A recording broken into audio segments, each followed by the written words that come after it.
மகாராஷ்டிர அரசியலின் ஒரு சகாப்தம் துயரமான முறையில் முடிவுக்கு வந்துள்ளது. அஜித் தாதா என்று தனது ஆதரவாளர்களால் அன்போடு அழைக்கப்பட்ட அஜித் பவாரின் அரசியல் பயணம் குறித்த வாழ்க்கை குறிப்பை இந்த வரைகலை தொகுப்பில் பார்க்கலாம்.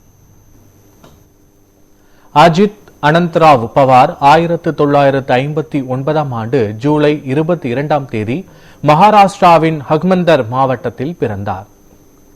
இவரது தந்தை அனந்தராவ் பவார் புகழ்பெற்ற அரசியல் தலைவர் சரத் பவாரின் மூத்த சகோதரர் ஆவார். சிறு வயதிலேயே தந்தையை இழந்ததால் தனது சிறிய தந்தையான சரத் பவாரின் அரவணைப்பில் வளர்ந்து அரசியலை கற்றுக்கொண்டார். 1982 ஒரு கூட்டுறவு சர்க்கரை ஆலையின் வாரிய உறுப்பினராக தேர்வானதில் இருந்து இவரது அரசியல் பயணம் தொடங்கியது. 1991 ஆண்டு நாடாளுமன்ற தேர்தலில் முதலாக பாரமதி தொகுதியிலிருந்து தேர்ந்தெடுக்கப்பட்டார் அஜித் பவார். அப்போது மத்தியில் பாதுகாப்பு அமைச்சராக பொறுப்பேற்ற சரத் பவாருக்காக தனது பதவியை விட்டுக் கொடுத்தார்.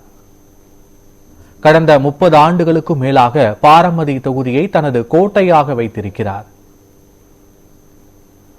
அஜித் பவார் மகாராஷ்டிர அரசியலில் ஒரு திறமையான நிர்வாகி என்று பெயர் எடுத்தவர். மகாராஷ்டிராவில் சுமார் 6 முறை துணை முதலமைச்சராக பதவியேற்று சாதனை படைத்தவர் அஜித் பவார்.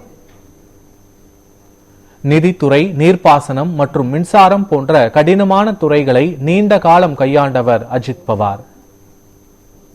குறிப்பாக நீர் மேலாண்மை மற்றும் உள்கட்டமைப்பு மேம்பாட்டில் இவரது பங்களிப்பு குறிப்பிடத்தக்கது. 2019 மற்றும் 2023 ஆண்டுகளில் இவர் எடுத்த அரசியல் முடிவுகள் இந்தியாவையே உலுக்கின.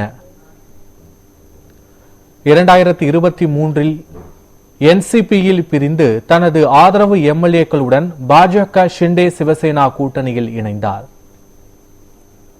அஜித் பவார் தனது வெளிப்படையான பேச்சுக்கும் நிர்வாகத்தில் காட்டும் வேகத்திற்கும் புகழ் பெற்றவர். அஜித் பவாரின் மறைவு மகாராஷ்டிராவின் அரசியலில் ஒரு வலுவான குரலை மௌனமாக்கியுள்ளது.